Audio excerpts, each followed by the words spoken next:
హైదరాబాద్ పోయే నీళ్లు మల్లన్న సాగర్కి పోతున్నాయి కదా. మల్లన్న సాగర్ కాళేశ్వరం కంటే ముందున్నదా? మొన్న ఎప్పుడు అన్నాడు రేవంత్ రెడ్డి, మా రాజశేఖర రెడ్డి కట్టిండు మల్లన్న సాగర్ అన్నాడు. సిగ్గు ఉండాలి అడతందుకు. రాజశేఖర రెడ్డి ఉన్నప్పుడు మల్లన్న సాగర్ ఉన్నదా? దాన్ని రూపొందించింది కేసీఆర్ ప్రభుత్వం, దాని ప్రణాళిక చేసింది బీఆర్ఎస్ ప్రభుత్వం, టెండర్లు పిలిచింది బీఆర్ఎస్ ప్రభుత్వం, భూసేకరణ చేసింది బీఆర్ఎస్ ప్రభుత్వం. మల్లన్న సాగర్ అనే పేరు ఆ మల్లన్న దేవుడు పేరు మీద పెట్టింది కేసీఆర్ ప్రభుత్వం. ఆ మల్లన్న సాగర్ లో నీళ్లు నింపింది కేసీఆర్ ప్రభుత్వం. ఆ నీళ్లు విడుదల చేసింది కేసీఆర్ ప్రభుత్వం. అయితే ఇది మా వైఎస్ఆర్ కట్టిండు అంటాడు సిగ్గు లేకుండా. అంటే ఎన్ని అబద్ధాలు, ఎంత పచ్చి అబద్ధాలు మాట్లాడతాడో మీకు తెలియదా? మండు టెండర్లో ఎండాకాలంలో మన ఊర్లలో చెరువులు మత్తలు దుంకినాయా లేవా? అసలు కళ్ళనన్నా కన్నమా? ఎండాకాలంలో చెరువు మత్తడి దుంకుతుందని సిద్దిపేటలో ఏ రైతన్న కలగన్నడా అని అడుగుతా ఉన్నా నేను.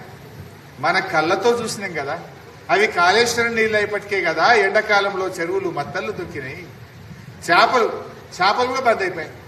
పోయినసారి చేపలు వేసినారే, పోయిన సంవత్సరం చేపలు బంద్. ఈ సంవత్సరం ఇది వరకు చేప పిల్లలు దిక్కేలేదు. ఇంకెప్పుడైతే చెరువులు నిండే సగం కొట్టుకపోయినాయి, చేపలు ఉన్నాయి కిందికి పోయినాయి. ఈ సంవత్సరం కూడా ఇంతవరకు ఇంకెప్పుడు పోతావు నువ్వు? మొదలే వేయాలి కదా. బతుకమ్మ లోపలనే చేపలు వేస్తే ఎండాకాలం వరకు ఇంత కిలో అంత అయితే అమ్ముకుంటే మా ముదిరాజులో మా బెస్తోల్లో బతుకుతారు. అంటే ముదిరాజులకు కూడా మోసం చేసినావు, బెస్తోళ్ళకు కూడా మోసం చేసినావు. అరే గౌన్లోళ్ళకు కూడా ఆగం పట్టిరు పాపం మా గౌడన్నల్ని. సిద్దిపేట కల్లు డిపో మీద రైడ్ చేస్తే నెల రోజులు జైలు ఉండొచ్చిరు మా గౌడన్నలు. రంగనాపల్లి కల్లు డిపో మీద దాడి. అసలు 10 ఏళ్ల కేసీఆర్ ప్రభుత్వంలో ఎవడన్నా కల్లు డిపో దిక్కు ఆఫీసర్ అంటే కన్నెత్తి చూసినాడే. చెట్టు పన్ను రద్దు చేసిండు, పాత బకాయిలు రద్దు చేసిండు, ఆటోమేటిక్ రెన్యువల్ తెచ్చిండు, ఈత వనాలు పెట్టిండు కేసీఆర్. కాంగ్రెస్ వాడు వచ్చి ఏం చేసిండు? మంత్లీ మామూలు, ఏడాది మామూలు ఇవ్వకపోతే కల్లు డిపో మీద దాడి, జైళ్లలో పెట్టుడు. మా సిద్దిపేట గౌడన్నలు మొన్న నెల రోజులు జైలు ఉండొచ్చారు. 40 లక్షలు లంచం ఇచ్చిండట పాపం. ఏది బయటకు వచ్చినందుకు లంచమైంది 40 లక్షలు. ఇది కాంగ్రెస్ కథ.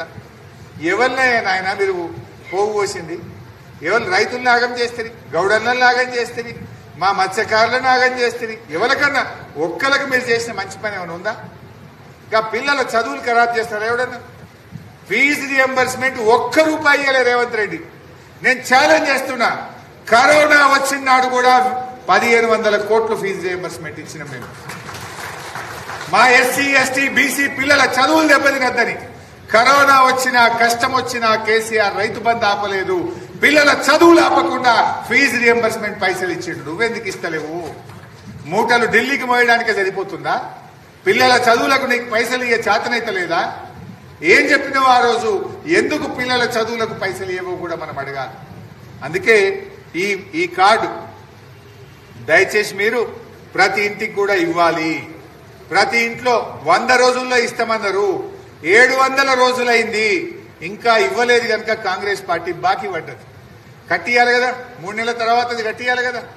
మొదటి 3 నెలలు అంటే మీరు పెట్టుకున్నారు, 100 दिन में करते हैं, 100 दिन छोड़ देंगे, 100 दिन के बाद जितना भी पैसा आना है वो गिन के देना पड़ता. तुम లెక్క పెట్టి ఇవ్వాల్సి ఉంటుంది బిడ్డ. నువ్వు ఒక్కొక్క నెలకు 4000 పింఛన్ అంటే 2000 బాకీ పడ్డట్టు. ఇప్పుడు 22 నెలలు, 22 × 2000 అంటే ఎంత? 44,000. రైతు బంధు పోయిన వానకాలం 15,000, పోయిన యాసంగిలో 3 ఎకరాలకు వచ్చింది, మిగతాలకు 15,000. ఇప్పుడు 15,000 బదులు 12 ఇచ్చినవి. ఈ లెక్క పెట్టి ఇయ్యద్దా? రుణమాఫీ అయినా అదే ఊరన్నా ఊళ్ళో పూర్తిగా. ఏ ఒక్క ఊర్లోనే అడుగుతున్న కాంగ్రెస్ దమ్ముంటే రాండి భయ, ఏ ఊరికి వస్తారో. మీ ఊరికి పోదామా, మా సిద్దిపేటకు వస్తారా రాండి. ఏ ఒక్క ఊర్లోనన్నా రుణమాఫీ అయిందా? సగం మందికి కూడా రుణమాఫీ కాలే. బీఆర్ఎస్ ప్రభుత్వం మన ప్రభుత్వం 33,000 కోట్ల రూపాయల రుణమాఫీ చేసింది. రేవంత్ రెడ్డి ప్రభుత్వం కేవలం 19,000 కోట్లు మాత్రమే చేసింది. మనం 2 దఫాల్లో 33,000 కోట్లు రైతులకు రుణమాఫీ కింద చెల్లిస్తే వీళ్ళు ఇచ్చింది 19,000 కోట్లు మాత్రమే. ఏకకాలంలో చేస్తాం. మొదటి సంతకమే రుణమాఫీ అన్నారు. 2 ఏళ్లైనా సగం మంది రైతులకు కూడా రుణమాఫీ కాలి. అరే దేవుళ్ళని కూడా మోసం చేసిండు రేవంత్ రెడ్డి. ఏడబోతే ఆడ దేవుడి మీద ఒట్టు పెట్టిండు, లక్ష్మీ నరసింహస్వామి మీద ఒట్టు పెట్టిండు, మల్లన్న దేవుడి మీద ఒట్టు పెట్టిండు, మెదక్ చర్చి మీద ఒట్టు పెట్టిండు, ఏడుపాయల అమ్మవారి మీద ఒట్టు పెట్టిండు, ఎముడాల రాజన్న మీద ఒట్టు పెట్టిండు, దేవుళ్ళ మీద ఒట్టు పెట్టి మాట తప్పలేదా?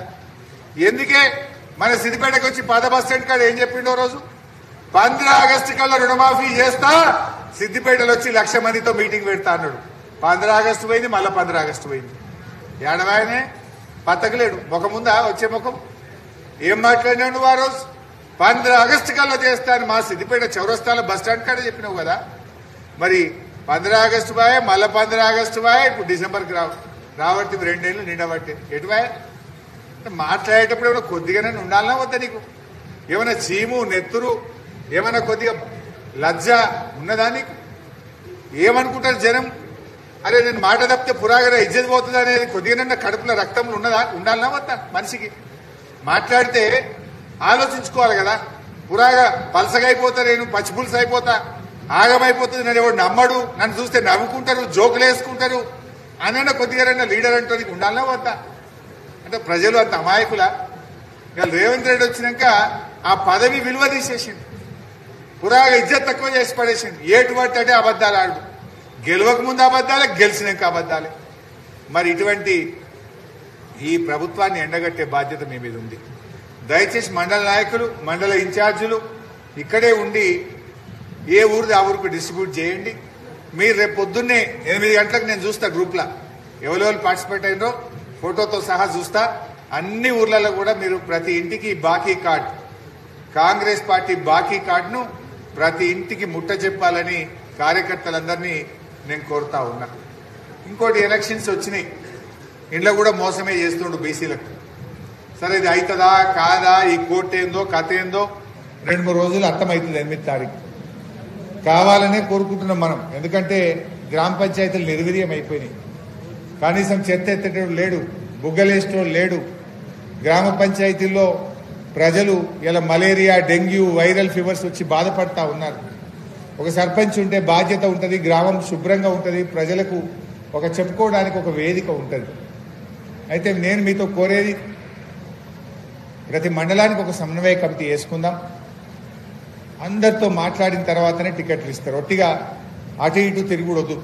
మీ ఊర్లో ఉండే మన కార్యకర్తలు, మన కుటుంబ సభ్యుల్ని కూర్చోబెట్టుకొని 10 మందో 20 మందో 50 మందో మన కుటుంబ సభ్యుల్ని కూర్చోబెట్టుకొని ఎవరిని పెట్టుకుందాం, ఏం చేద్దామని మీ ఊరి నాయకులను కూర్చోబెట్టి మాట్లాడి వారి సమక్షంలోనే ఫైనల్ అవుతుంది తప్ప మీతో మాట్లాడకుండా జరగదు. ఏదున్నా మెజార్టీ అభిప్రాయం, అందరితో మాట్లాడి మెజార్టీ అభిప్రాయం మేరకే మనం నిర్ణయాలు తీసుకుందాం. మన ప్రతి మండలానికి ఒక సమన్వయ కమిటీ ఉంటుంది. వారు మీ అందరినీ కలుస్తారు, గ్రామం వైజ్ కలుస్తారు, మీ అందరితో మాట్లాడతారు. అందరి అభిప్రాయాలు పరిగణనలో తీసుకున్న తర్వాత మెజార్టీ అభిప్రాయం మేరకు మాత్రమే మనం నడుచుకుందాం.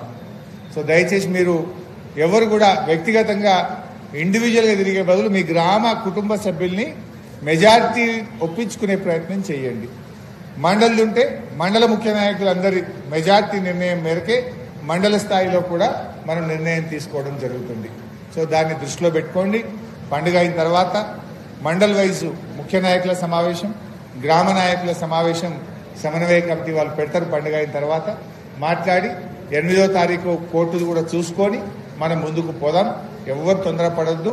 అందరి సూచనలు, మీ అందరి ఆలోచనలు పరిగణనలో తీసుకొని మీ అందరి అభిప్రాయం మేరకు మాత్రమే మేము నడుచుకుంటాం. మీ నిర్ణయమే ఫైనల్. మీ మెజార్టీ నిర్ణయం మేరకు మాత్రమే పార్టీ ముందుకు పోతుంది. ఏ ఒక్కరి వ్యక్తిగత నిర్ణయమో ఇష్టాయిష్టాలకు తావులేదు. ప్రజల ఆలోచన, కార్యకర్తల ఆలోచన, నాయకుల ఆలోచన మేరకు మాత్రమే పార్టీ నడుచుకుంటుంది. అందువల్ల ఆ విషయాన్ని మీరు అందరూ దృష్టిలో పెట్టుకోవాలని కోరుకుంటూ ఇంకొక 10-15 నిమిషాలు మాట్లాడుకొని భోజనం చేద్దాం. తొందర ఏం లేదు. దయచేసి అందరూ కూర్చోండి. బాకీ కార్డు మాత్రం ప్రతి ఇంటికి ముట్టాలి. ఈ బాకీ కార్డు చాలా ముఖ్యమైనది. ప్రజలకు ఏ రకంగా కాంగ్రెస్ పార్టీ మోసం చేసింది, పాత గ్యారంటీ కార్డు ఏంది, ఇప్పుడు ఎంత బాకీ పడ్డది, ఈ రెండు వివరంగా ఇంటింటికి, ప్రతి ఇంటికి, ప్రతి గడపకు ముట్టాలి, ప్రతి గుండెను తట్టాలని చెప్పి కోరుకుంటూ అందరికీ నమస్కారం.